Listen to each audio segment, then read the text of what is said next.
இயேசு கிறிஸ்துவின் இணையற்ற நாமத்தில் என் உள்ளங்கைகளில் உன்னை வரைந்திருக்கிறேன் என்கிற ஆண்டவர் கொடுத்த வாக்கு தத்தத்தோடு கூட சேர்ந்து கிறிஸ்துவில் விசுவாச ஊழியங்களின் சார்பில் உங்கள் அனைவருக்கும் என்னுடைய அன்பான வாழ்த்துதல்களை தெரிவித்துக் கொள்கிறேன். இன்றைய நாளுக்கான கோல்டன் ஆப்பிள் நீதிமொழிகள் 10 22 கர்த்தரின் ஆசீர்வாதமே ஐஸ்வர்யத்தை தரும். இன்றைய செய்தியின் தலைப்பு ஆசீர்வாதம் ஆண்டவரிடத்திலிருந்து கிடைக்க வேண்டும். ஒரு சகோதரர் என்னிடம், நான் செய்கிற வியாபாரத்தில் எவ்வளவு சம்பாதித்தாலும் ஓட்டை பையில் போடுவது போல போய்கொண்டே இருக்கிறது, எதுவும் மீதியே ஆகவில்லை, எனக்காக ஜெபியுங்கள் என்று கேட்டார். அவரிடம் ஒரு காரியத்தை நான் பகிர்ந்து கொண்டேன். நீங்கள் ஆசீர்வாதம் இல்லாமல் இருப்பது ஆண்டவருக்கு பிரியமான காரியம் அல்ல. இஸ்ரவேலை ஆசீர்வதிப்பதே கர்த்தருக்கு பிரியம். ஆகவே நீங்கள் கர்த்தருக்கு பிரியமானதை செய்யும் போது கண்டிப்பாக அவர் மனம் இறங்கி சந்தோஷமாய் உங்களை ஆசீர்வதிப்பார். பிரியமில்லாத காரியங்களை எல்லாம், எதுவெல்லாம் உங்களிடம் உள்ளதோ அதையெல்லாம் ஆண்டவருடைய சமூகத்திலே விட்டு விடுங்கள். வேதாகமத்தில் ஈசாக்கு என்கிற மனிதனை ஆண்டவர் 100 மடங்கு ஆசீர்வதித்தார் என்று நாம் வாசிக்கிறோம். ஈசாக்கு தனக்கு வேண்டிய ஆசீர்வாதத்துக்காக ஆண்டவருடைய ஒத்தாசையை தேடினார். ஆண்டவர் அவரை 100 மடங்கு ஆசீர்வதித்தார். 100 மடங்கு ஆசீர்வாதத்தை பெற்றுக்கொள்கிற வழியை தாவீது ராஜா தன்னுடைய 1வது சங்கீதத்தில் தெளிவாக குறிப்பிடுகிறார்.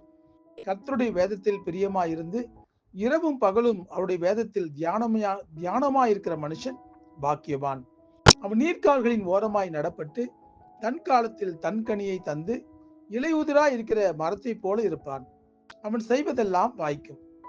இதை அந்த சகோதரரிடம் சொல்லி, உங்கள் கடையில் எப்பொழுதெல்லாம் நீங்கள் சற்று ஓய்வாக இருக்கிறீர்களோ அப்பொழுதெல்லாம் பரிசுத்த வேதாகமத்தை வாசியுங்கள் என்று சொன்னேன். அவ்வளவுதான். ஒரு பெரிய வேதாகமத்தை அவர் வாங்கினார். நேரம் கிடைக்கும் போதெல்லாம் வாசிக்க ஆரம்பித்தார்.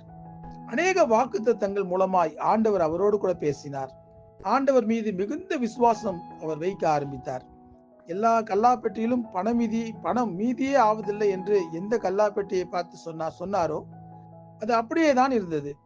ஆனால் அவர் கடையை சுற்றிலும் இருந்த 3 மிகப்பெரிய கல்லூரிகளில் இருந்து அவருடைய விடுதிக்கு தேவையான மளிகை ஜாமான் பில்கள் இவரை தேடி வந்தன.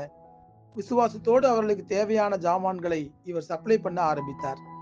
கொடுத்த நேரம் போக போக மீதி நேரம் வேதத்தை வாசித்தார். இப்பொழுது அவருடைய வங்கி கணக்கில் எல்லா செலவுகளும் போக நிறைய பணம் சேர ஆரம்பித்தது. 100 மடங்கு ஆசீர்வாதத்தை அவர் சுதந்திரித்துக் கொண்டார்.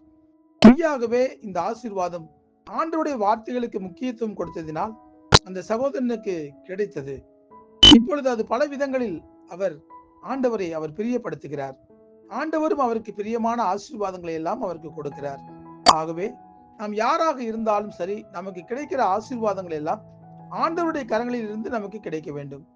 அந்த ஆண்டவரை தேடுகிற பிள்ளைகளுக்கு கண்டிப்பாக கிடைக்கும். ஆண்டவருடைய வார்த்தைகளுக்கு கீழ்ப்படுகிற பிள்ளைகளுக்கு நிச்சயம் கிடைக்கும். படிக்கின்ற ஒரு மாணவன் 100க்கு 100 மதிப்பெண்கள் வாங்கினால் அந்த மாணவனின் மதிப்பே வேறு விதமாக இருக்கும். அதே கதைதான் ஆவிக்குரிய பிள்ளைகளுடைய வாழ்க்கையிலும் நடக்க வேண்டும். சாதாரணமாக 20, 30, 60 மடங்கு ஆசீர்வாதங்களில் நாம் திருப்தி அடைய வேண்டியதில்லை. நமக்கு 100 மடங்கு ஆசீர்வாதங்களை கொடுக்க ஆண்டவர் காத்து கொண்டிருக்கிறார்.